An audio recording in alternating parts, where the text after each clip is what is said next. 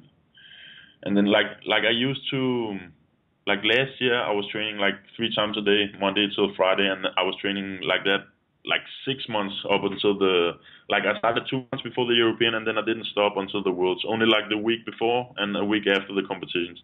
And then when I came to the Worlds, I was already burned out. I peaked maybe at around like 2 months before, 1 month before. So like my approach this year is a little bit different. Also because of the circumstances, but already like early on the year, like I tried to think more about like effective training time than just like training a lot and getting burned out and getting injured. So yeah, but of course like the intensity is different. Nice. I was just wondering what would be, a profession that you would do. Let's say you never found jiu-jitsu. What is something that you absolutely love that you think you might be doing if it wasn't for jiu-jitsu at the moment? If I wasn't like, man, I don't know. I like it's right now. It's hard to imagine like when I was a kid, I always wanted to be a psychiatrist actually, but I don't like to study too much. I don't like reading books and stuff like that. So, man, I can't really. That's a good question actually. I don't even know. I don't know what I would be doing if I wasn't doing this. I don't like studying either, so we're on the same boat. Can you take us through possibly the hardest time in terms of your path to jiu-jitsu excellence? My hardest times, man. Yeah, like there are a lot of hard times. Like when I traveled to Brazil, more in the start, like when I started traveling, like a lot of times I would be there like alone without knowing anybody. And like when there wasn't training, I would just like stay alone without like really anything to do, and it's hard to like travel. Like even today, like it's hard to be traveling all the time because I'm like 3 months one place and then I'm 3 months another place, and it's like it's tiring. Like it's all so cool in some ways, but it can be a little tiring, like having to travel all the time. And then, like, of course, like all the things you give up, like I can't like go out and drink. Like I don't drink. I can't like really go out with my friends and stuff like that, and I can't like I have to watch out for what I eat. It's not like I have a really strict diet, but I can't be eating like I have to eat like fairly clean and stuff like that. But I don't think that's the most difficult part. I think the most difficult part I think is the mental stuff, like when you like getting like close to a competition, like when stuff happens, you get injured or you don't feel like the training is going well, and yeah, it can be really stressful, and just like being in a place far from home without anybody really, and like also when I started to come to Brazil, it was like nowadays it's difficult because I speak Portuguese and I know the guys, but in the start it was like yeah, you have to like prove, like you have to how do you say, prove yourself a little bit when you come as a foreigner in the gyms down there. So yeah, it was tough, but it's like it's been a nice journey. So nice. And before I'll ask one more question, but before that, I was just saying to be a good time maybe to thank anyone or announce anything if you got more seminars or anything you want to plug, websites, books, anything you got going on. Now's a great time to just go crazy and plug your sponsors or whatever you want, and then I'll ask you a final question. I've kept you up long enough. Okay, cool. Yeah, right now I haven't because as I was saying before, I'm looking at some different options right now, like as far as jobs, like working opportunities. Mm-hmm. So I don't know. I haven't really planned a lot of stuff right now, but yeah, as far as competitions, it's like the World Championship in June, and then I'm gonna fight the ADCC later on in China. And yeah, then I would like to thank my sponsors, Keiko and Knockout Sports in Denmark. Nice, perfect. And the last question I would like for you to answer, please, would be just leave us with a little story, maybe that really something that you taught or an experience that really made you thankful that you're teaching jiu-jitsu around the world. Like this was all worth it. Like maybe you have a story that's inspiring. Let me see. Man, I had like I don't know if I have like a specific story. Like it's just like all the people I met, like all the great experiences. Like when I won the world championships in brown belt, that was like a really big thing for me. I had like 9 matches that day, and I won weight and open class, and that was like really big for me. Like and another thing like is the way you get close to people when you're like training up before competition. Like I remember you get close to people in like a different way, I remember my first competition at black belt, that was like the European last year, 2012. And I was really nervous, and like one thing I had done well at brown belt, but like black belt is a whole nother thing. And actually all the guys from Denmark, they were like telling me that for sure that I was gonna lose, and it's probably gonna take a few years before you can start hanging with those guys, And then I went to train in Sweden, actually, with Finn Fu. Finn Fu is always also checkmate. And then we were training really hard every day, and like sometimes when he could like feel like after the training, sometimes when I sat over by the side and I started getting like negative thoughts, then he like sat beside me and told me like, man, you can do this, and I believe in you, and stuff like that, and so that's like very important thing. And then I ended up winning the Europeans. So that was like a big moment for me, winning the Europeans, like my first IBJJF tournament, and then my first tournament at black belt. So that was like a big experience for me. But besides that, it's just like it's difficult to right now without thinking too much about it, like picking out one specific situation, like, because there are just like a lot of situations, like people who I met in Brazil who took me into their homes. Like last year when I was staying in Pessoa 4 months, I was staying with my friend, and I met him there. I hadn't met him. I had been there like 1 month the year before where I met him, but like I didn't know him that well, and he just like took me into his home at his mother's apartment with his brothers, and they took me in like a family member. So like that was like real something special as well, like getting like it's like my Brazilian family, you know.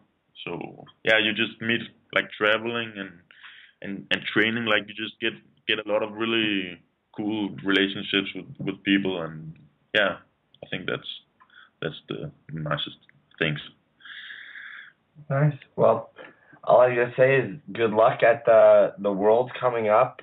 We'll be rooting for you and probably watching the Budo videos live stream as always, since we can't make it there. And good luck with the remainder of your training. And it was very nice talking, and we really appreciate you staying up. For the people that don't know, it's like 4 a.m. right now in Abu Dhabi. So thank you. Yeah, sure, man. It was a pleasure. Nice talking to you guys. Yes, we'll keep in touch. Cool. Yeah.